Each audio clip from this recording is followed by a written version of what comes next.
DNS stand for domain name system. So basically what does it do? It convert name into an IP address. And why? Why does it do this? If I will show you this picture, you can see it is written jobskillshare.org. And we as human being can understand this plain English. But the problem or the issue with the computers are they don't understand this language. They always understand the language of bits and bytes, or in other words, these digits, the IP addresses. Okay, so this is the DNS system is just for our computer system to understand what we are looking for. On other hand, just imagine if we if our domain name system uh, does not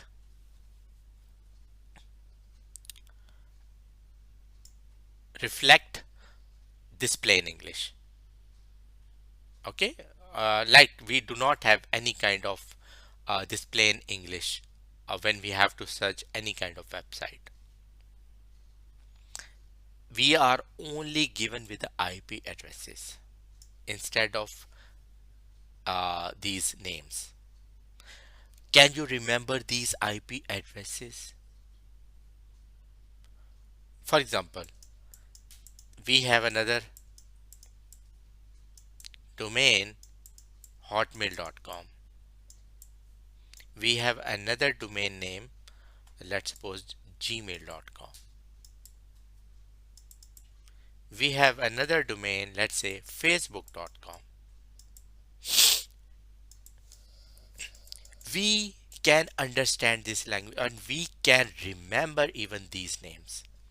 But what in case instead of giving us this name, we are given with these IPs.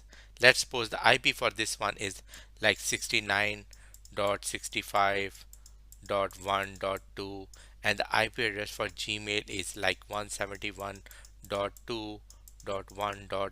Something like that. Can you remember these names? Never. Or these digits? Never ever. Or these IPs? Never ever.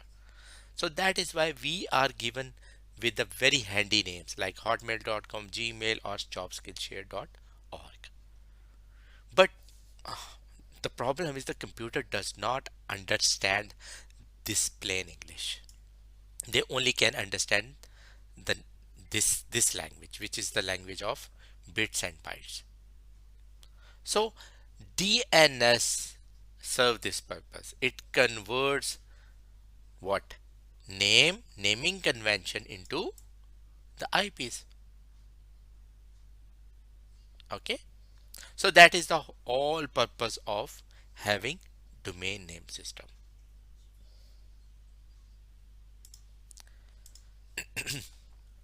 So in order to find the IP against this website, it has to go through some process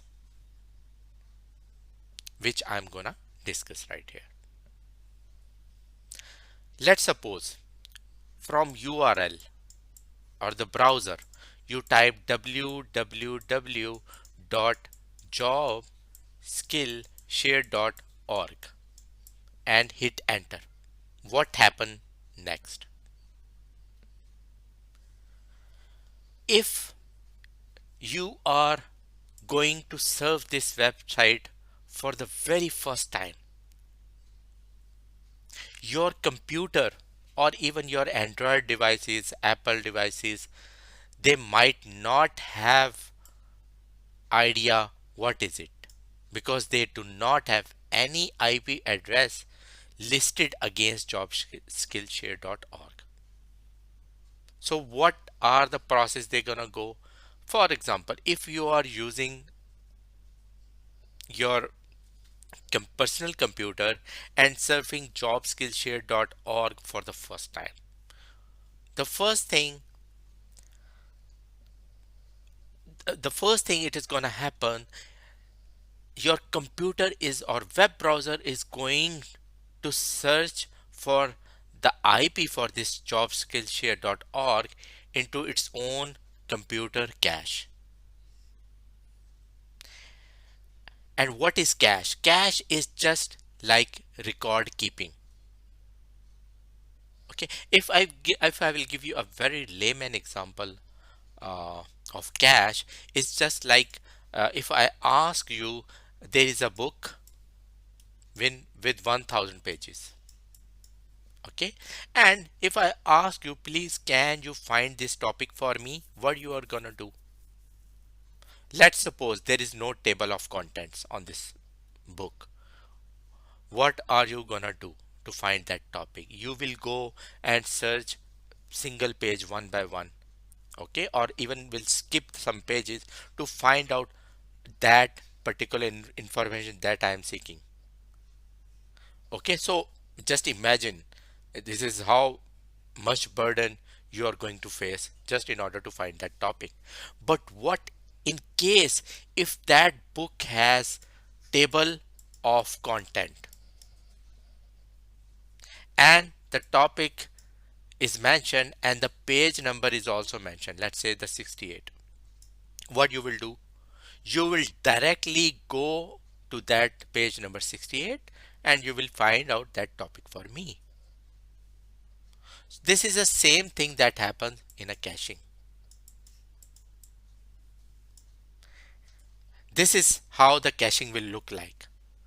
This is the website rhino.acme.com, and against this plain English they have the information of the IP.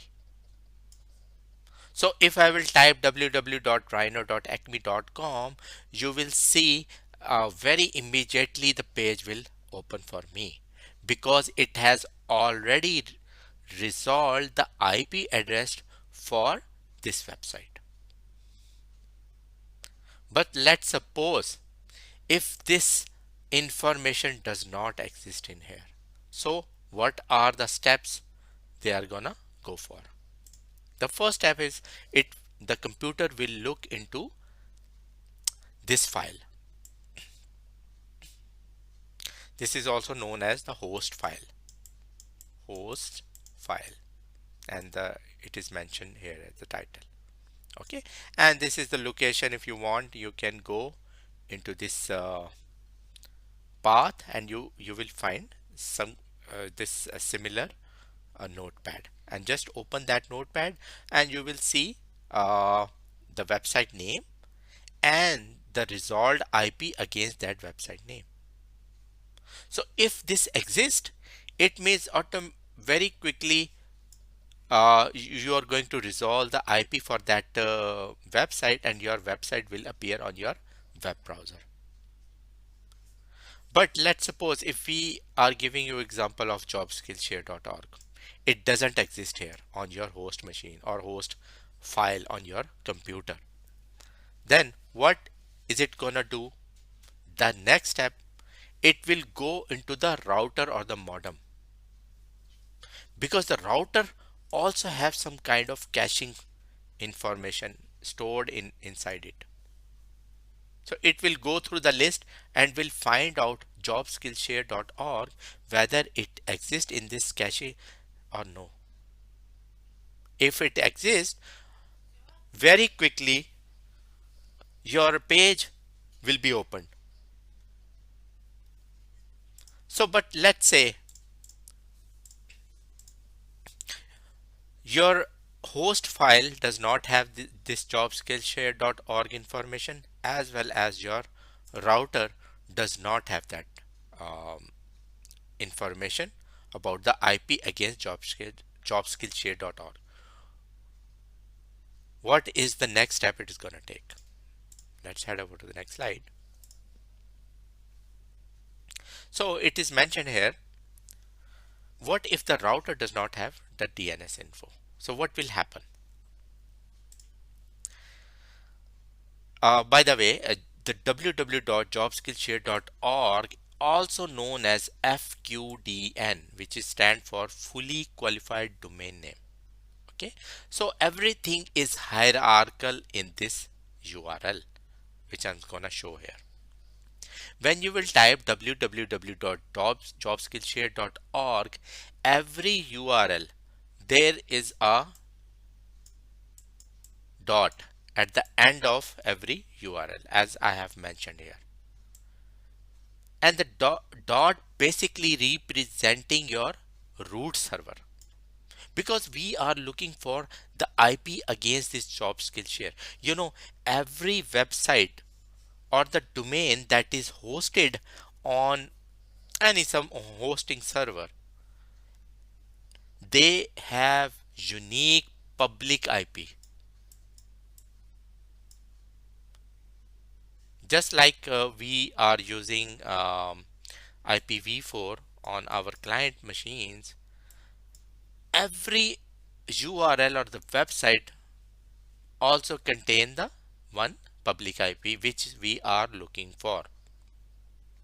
Okay, in order to find that IP, when you type jobskillshare.org, there is a dot at the end. Dot means kindly go to the root server to find the IP against this jobskillshare.org website. Root server will try to find out the IP against this URL. If it find out, it will send directly information back to my router saying that here is the page. But what in case this root server also does not have this information? If the root server does not have this information, it will send us to where? Of course,